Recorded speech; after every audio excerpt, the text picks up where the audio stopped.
Then the Lord said to Moses, "Go to Pharaoh and say to him, 'This is what the Lord, the God of the Hebrews, says: Let my people go, so that they may worship me. If you refuse to let them go and continue to hold them back, the hand of the Lord will bring a terrible plague on your livestock in the field, on your horses, donkeys, and camels, and on your cattle, sheep, and goats. But the Lord will make a distinction between the livestock of Israel and that of Egypt, so that no animal belonging to the Israelites will die.' The Lord set a time and said, 'Tomorrow the Lord will do this in the land.' And the next day the Lord did it. All the livestock of the Egyptians died, but not one animal belonging to the Israelites died. Pharaoh investigated and found that not even one of the animals of the Israelites had died. Yet his heart was unyielding, and he would not let the people go. Then the Lord said to Moses and Aaron, 'Take handfuls of soot from a furnace and have Moses toss it into the air in the presence of Pharaoh. It will become fine dust over the whole land of Egypt, and festering boils will break out on people and animals throughout the land.' So they took soot from a furnace and stood before Pharaoh. Moses tossed it into the air, and festering boils broke out on people and animals. The magicians could not stand before Moses because of the boils that were on them and on all the Egyptians. But the Lord hardened Pharaoh's heart, and he would not listen to Moses and Aaron, just as the Lord had said to Moses. Then the Lord said to Moses, 'Get up early in the morning, confront Pharaoh and say to him, "This is what the Lord, the God of the Hebrews, says: Let my people go, so that they may worship me. For this time I will send the full force of my plagues against you and against your officials and your people, so you may know that there is no one like me in all the earth.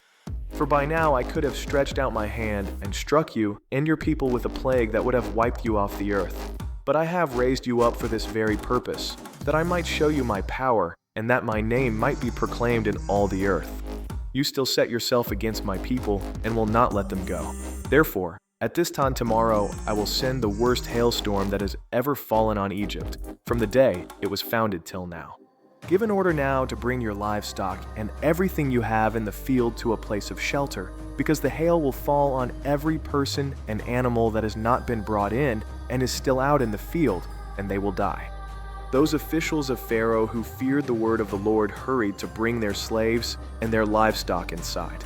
But those who ignored the word of the Lord left their slaves and livestock in the field.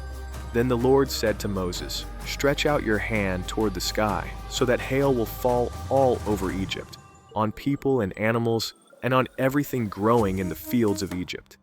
When Moses stretched out his staff toward the sky, the Lord sent thunder and hail, and lightning flashed down to the ground. So the Lord rained hail on the land of Egypt. Hail fell, and lightning flashed back and forth. It was the worst storm in all the land of Egypt since it had become a nation. Throughout Egypt, hail struck everything in the fields, both people and animals. It beat down everything growing in the fields and stripped every tree. The only place it did not hail was the land of Goshen, where the Israelites were. Then Pharaoh summoned Moses and Aaron. "This time I have sinned," he said to them. "The Lord is in the right, and I and my people are in the wrong.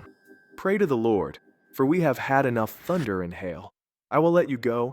You don't have to stay any longer." Moses replied, "When I have gone out of the city, I will spread out my hands in prayer to the Lord. The thunder will stop, and there will be no more hail, so you may know that the earth is the Lord's. But I know that you and your officials still do not fear the Lord God." Then Moses left Pharaoh and went out of the city. He spread out his hands toward the Lord. The thunder and hail stopped, and the rain no longer poured down on the land. When Pharaoh saw that the rain and hail and thunder had stopped, he sinned again.